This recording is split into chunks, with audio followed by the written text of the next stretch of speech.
Alright, now we have a great application here. If you want to go into advertising and you have a couple people working on something simple like mailing advertising flyers to your customers, so we can figure out at what point your two employees would be the same. So you address 6 flyers each minute and have already done 80. So let's come up with an equation first. So y is going to be our total. So this equation is going to give us a grand total, and you can do 6 of them per minute. So x is going to stand for minutes. So y is our total, and x is going to be our minutes. But you've already done 80, so 80 is going to act as your y-intercept, so plus 80. And the next thing that we have is 4 flyers each minute for your partner, and your partner has already done 100, so they're a little bit ahead of you, but their pace is a little bit slower. So 4 per minute, and they've already taken care of 100. Alright, now for some reason this gets to be a little bit tricky every year because you already have y equals and y equals.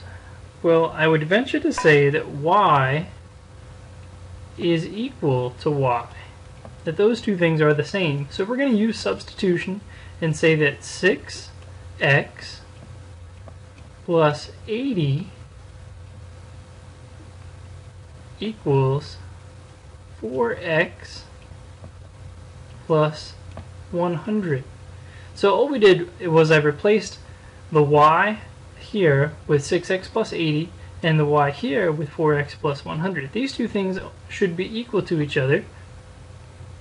Let's make that a nice clear 8. Alright, so let's go ahead and solve like we did in the beginning of the year. So I should have 2x plus 80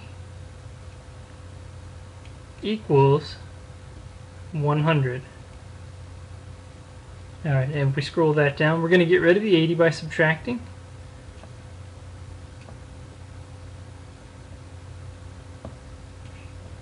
So we have 2x equals 20. Now keep in mind this whole time x is standing for minutes. Okay, so we want to know after how many minutes we are the same. So I don't have to solve for y this time.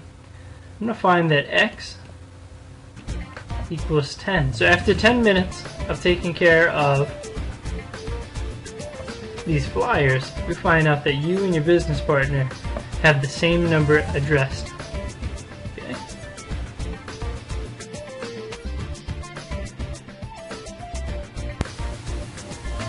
Alright, well what we have going on here is we're going to solve a regular old system, no application problem. This is what you're going to run into on your standardized tests, those type of ideas. We have x and y, both have 1, so either one would be very easy to solve for. So I'm just going to subtract the y, so we'll take care of that.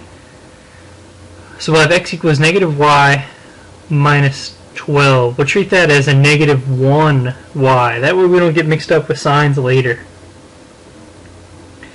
Now we're going to use substitution and plug that in. So x is equal to the negative 1y minus 12. So we're going to sub it in. We're going to distribute and then eventually combine like terms.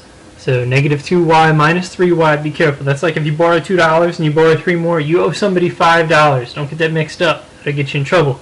So negative 5y minus 24 equals 6. We're going to add 24 to both sides. So negative 5y equals 30.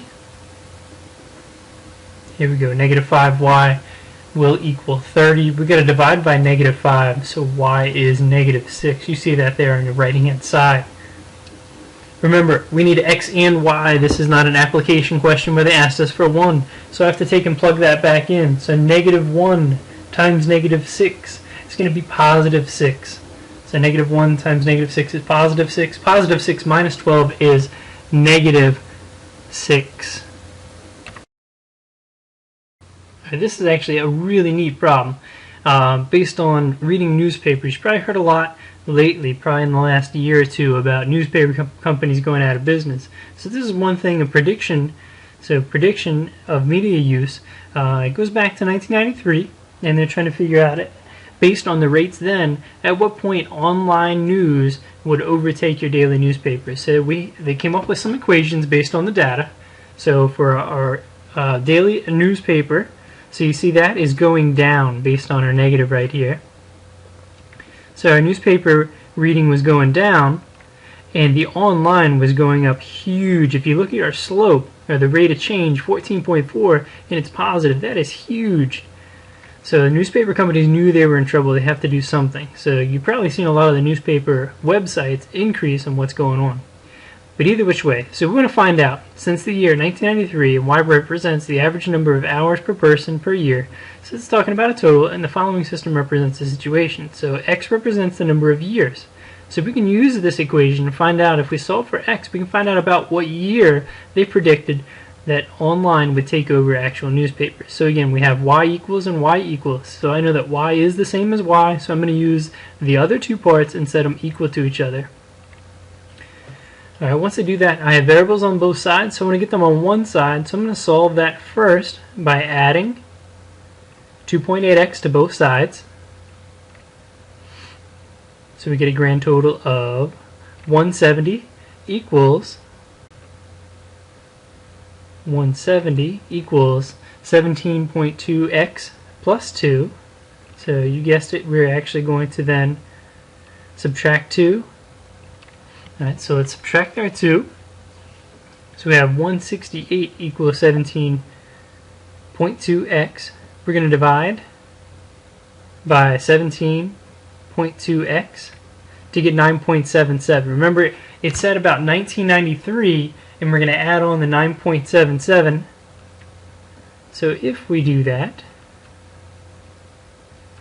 so we want 1993 plus 9.77, that's 2002.77. So they predicted about the year 2003, a little bit before that, that online news would actually take over the newspaper. Alright, if you do a quick Google search, you're going to see that systems of equations. Here are some images for you. Here's the graphing that we used to use. Here we're going to compare cab companies, so application to real world. We have an idea from our graphs. It looks like we have some parallel lines. Here we have an intersection. And here we're going to have to think about what's happening here. And remind me, we'll talk about this situation in class as well. Alright, your last part of your assignment. When you come into class, you want to make sure you are able to discuss these things. Why you might choose to use substitution rather than graphing to solve the system. Remember, at the beginning of the chapter we did graphing, and you really enjoyed it.